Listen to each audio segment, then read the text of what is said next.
वो क्या चीज़ें हैं जो हमेशा से चाहते हो? खुशी, हैप्पीनेस? और क्या चीज़ें हैं जो उन चीज़ों से आपको परे करती हैं, उन चीज़ों से रोकती हैं? आपके इमोशंस, आपकी सेंसिटिविटी, आपके पास्ट लाइफ रिग्रेट्स, आपकी एक्सपेक्टेशंस दूसरों से। तो कैसे बदला जा सकता है, कैसे ओवरकम किया जा सकता है इस चीज़ को? अपने इमोशंस पे ओवरकम करके। और सबसे बड़ा जो चेंज स्पिरिचुअलिटी में आके आता है वो यही आता है कि हमारा इमोशनल स्टेट चेंज हो जाता है। वो कहते हैं ना, मन चंगा ते सब चंगा। तो मन कब ठीक होगा? जब हमारे इमोशंस ठीक होंगे। और इमोशंस कब ठीक होंगे? जब हम अपने इमोशंस को, अपने ट्रिगर्स को, जो हमारे ट्रिगर पॉइंट्स हैं उनको समझेंगे। और उसको कब समझेंगे? जब हम मेडिटेट करेंगे, जब हम प्राणायाम करेंगे, जब हम खुद के साथ बैठेंगे, जब हम खुद को समझना चाहेंगे, खुद का एनालिसिस करेंगे कि क्या चल क्या रहा है, क्या सोच रहे हैं पूरे दिन से, किस बारे में, कौन सी ऐसी चीज़ है, कौन सा ऐसा सिचुएशन है या कौन सा ऐसा इंसान है जिसके बारे में पूरा दिन सोच रहे हो, जिसको मंत्र की तरह लगा रखा है तुमने अपने दिमाग में। Hello, my beautiful people. This is Shreya Kaushik, and a very warm welcome to my channel, Unconditional Love. Today, in this video, we'll be talking about benefits of spiritual awakening. जब हम बात करते हैं स्पिरिचुअलिटी की, तो लोग कहते हैं मैं अध्यात्म में क्यों जाऊं, मुझे साधु नहीं बनना है। आप साधु नहीं बनने वाले हैं। आपके परसेप्शन, आपके बिलीफ्स चेंज होने वाले हैं, आपके माइंडसेट्स चेंज होने वाले हैं। आप लॉ ऑफ अट्रैक्शन को और करीब से अनुभव करने वाले हैं। ये वो समय होगा जब आपके भीतर कोई सवाल नहीं रहेगा, जब सारे जवाब आपके भीतर से ही आएंगे, जब आप अपनी प्रॉब्लम्स खुद सॉल्व कर पाएंगे। ये है स्पिरिचुअलिटी। तो बात करेंगे इसके बारे में वीडियो में, बट उससे पहले अगर आप इस चैनल पे नए हैं तो सब्सक्राइब करना आप बिल्कुल भी ना भूलें, बेल आइकन को हिट करना ना भूलें और चलें मेरे साथ स्पिरिचुअलिटी के इस खूबसूरत सफर में।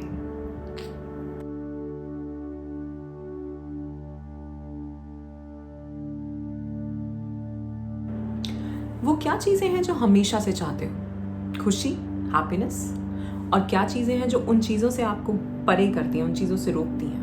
आपके इमोशंस, आपकी सेंसिटिविटी, आपके पास्ट लाइफ रिग्रेट्स, आपकी एक्सपेक्टेशंस दूसरों से।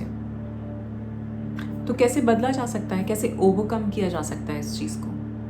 अपने इमोशंस पे ओवरकम करके। और सबसे बड़ा जो चेंज स्पिरिचुअलिटी में आके आता है वो यही आता है कि हमारा इमोशनल स्टेट चेंज हो जाता है। हम दूसरों से ज़्यादा सबसे पहले खुद को समझते हैं, और जब खुद को समझते हैं, जब खुद के ट्रिगर्स पता चलते हैं कि हाँ मुझे गुस्सा आ रहा है तो क्यों आ रहा है, मेरे अंदर सबसे पहले तो ये पता लगना कि मुझे गुस्सा आता है। कुछ लोग तो इस चीज़ को मानते ही नहीं है ना। गुस्सा ऐसा भी है कि कुछ लोगों को कम आता है, किसी को ज़्यादा आता है, किसी को पता है कि उसे आता है और किसी को पता ही नहीं है कि उसे आता है। ये ज़्यादा खतरनाक है। तो कम से कम हमें पता तो होना चाहिए कि हम किन चीज़ों पे इरिटेट हो रहे हैं, कहाँ फ्रस्ट्रेट हो रहे हैं, क्यों चिल्ला रहे हैं।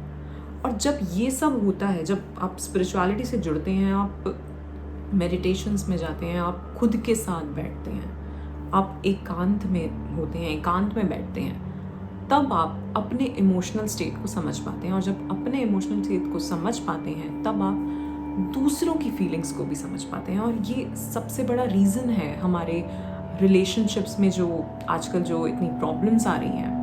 अगर ये एक चीज़ ठीक कर लो तो बहुत लेवल पे आपके रिलेशनशिप्स कोई भी हो वो सुधर सकते हैं, और वो सुधरेंगे, ज़रूर सुधरेंगे।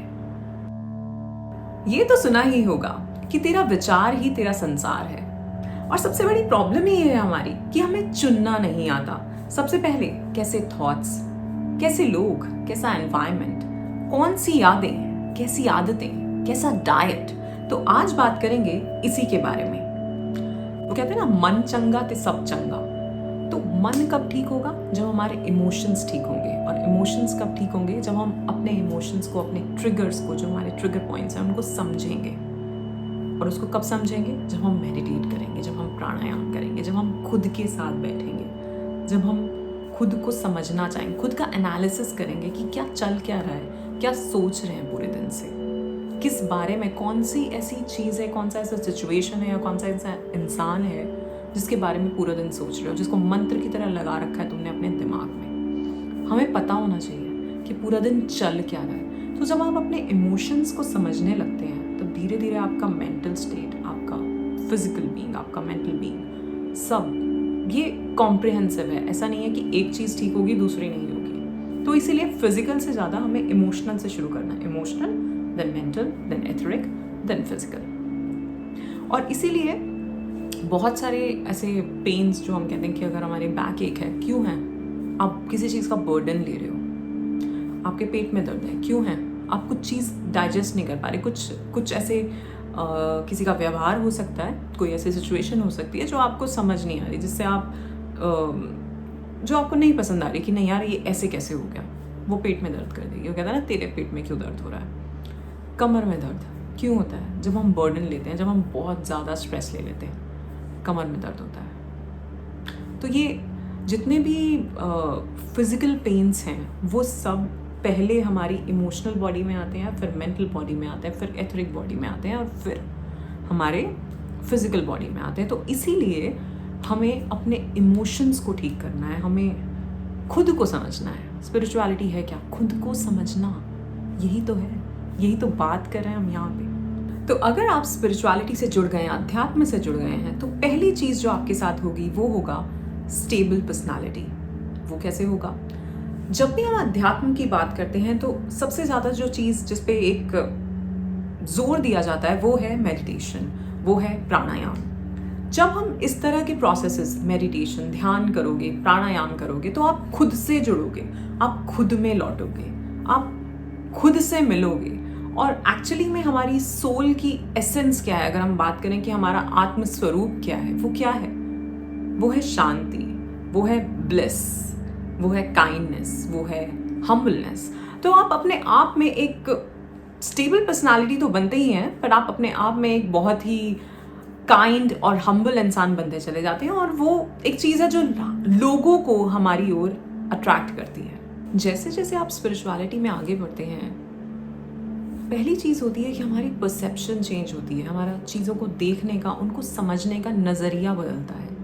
और इसमें सबसे अच्छी चीज़ ये होती है कि हमारे जजमेंट्स ख़त्म हो जाते हैं। हम लोगों को जिस तरह से देखते हैं, हम उनको उस सिचुएशन में समझ पाते हैं, हम उनकी सिचुएशन उनकी तरफ से देख पाते हैं। हम होते हैं ना कुछ लोग जिनमें कहा जाता है कि यार वो समझ लेता है बात, उसके अंदर कुछ है, मैं बिना कहे, मेरे बिना कहे भी उसे समझ आ जाती है। ये कैसे होता है? क्योंकि जब हम खुद से जुड़ते हैं, जब हम खुद को समझते हैं, स्पिरिचुअलिटी का पहला स्टेप ही ये है कि खुद को समझना, खुद से जुड़ना, खुद में लौटना। मैं हमेशा से कहती हूँ स्पिरिचुअलिटी में है कि खुद में लौटना।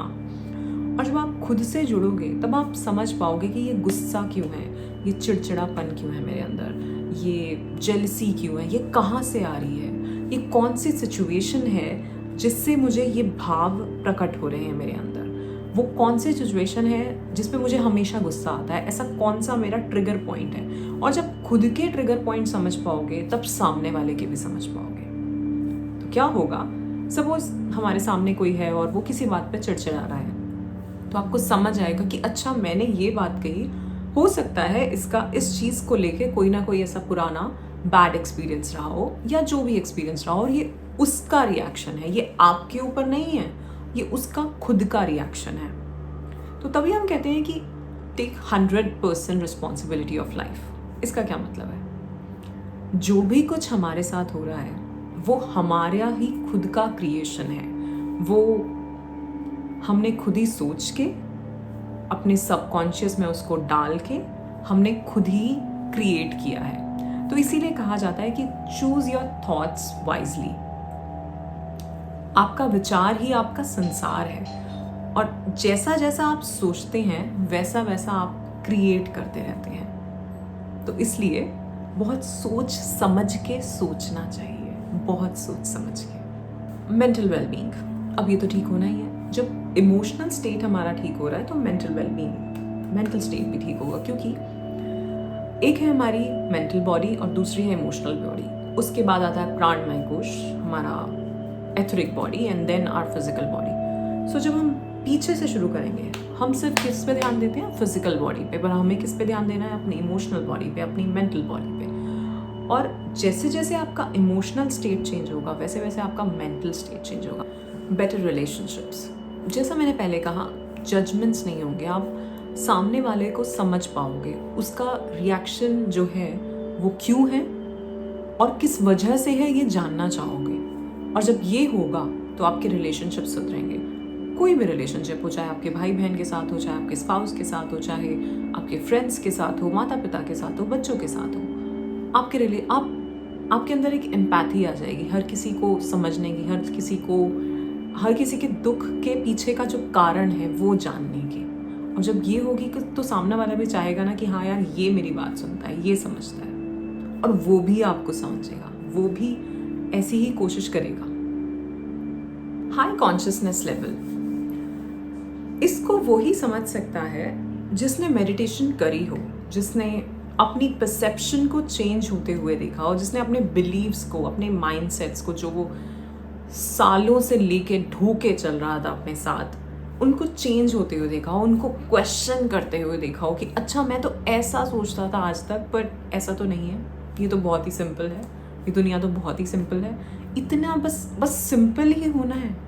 स्पिरिचुअलिटी का पूरा मतलब यही है कि सिंपल होना है, वो है हाई कॉन्शियसनेस। हाँ, जब आपका कॉन्शियसनेस लेवल चेंज होता है तो एक चीज़ होती है, आपका सर्कल बदल जाता है, लोग बदल जाते हैं, आपकी खुद की बातें बदल जाती हैं, आप अलग तरह की चीज़ों को देखने लगते हैं, उन्हें अलग तरह से समझने लगते हैं। आप सोशल मीडिया पे भी जो चीज़ें देख रहे हैं ना, उससे बिल्कुल चेंज हो जाओगे, बिल्कुल अलग चीज़ें देख, आपके इंटरेस्ट चेंज हो जाते हैं। आप न्यूज़, गाने, न्यूज़ में तो आपका इंटरेस्ट रहेगा ही नहीं, कोई भी नेगेटिव न्यूज़ में आपका इंटरेस्ट बिल्कुल नहीं रहेगा, इन्फॉर्मेशन में रहेगा। आप चीज़ों को जानना चाहोगे, अलग तरह की चीज़ों को जानना चाहोगे, बट वो नहीं जो हमारा मीडिया हमें दिखाना चाह रहा है, वो देखना नहीं चाहोगे। किसी भी तरह का जिसमें डर है, जिसमें खौफ है, जिसमें नेगेटिविटी है, एक लोअर वाइब्रेशन वाली चीज़ें हैं, उनमें नहीं जाना चाहोगे। मूवी ट्रेलर्स, गाने, हो सकता है बिल्कुल हट जाओ इन चीज़ों से। सो जब कॉन्शियसनेस चेंज होती है तो बहुत सारे, सब कुछ ही चेंज होता है। आपका एनवायरनमेंट, जिस एनवायरनमेंट में हो सकता है वहाँ रहना ना चाहो, हो सकता है जगह को चेंज करना चाहो, हो सकता है आप एक नेचुरल एनवायरनमेंट में जाना चाहें, हो सकता है आपके दोस्त चेंज हो जाएं, बिल्कुल होंगे। आशा करती हूँ आपको ये वीडियो पसंद आया होगा। इफ़ यस तो लाइक, शेयर, सब्सक्राइब करना बिल्कुल भी ना भूलें, बेल आइकन को हिट करना ना भूलें। ऐसे ही और spirituality, enlightenment, law of attraction से रिलेटेड वीडियोस के लिए गाते रहें, मुस्कुराते रहें और जीते रहें अपनी ज़िंदगी। धन्यवाद।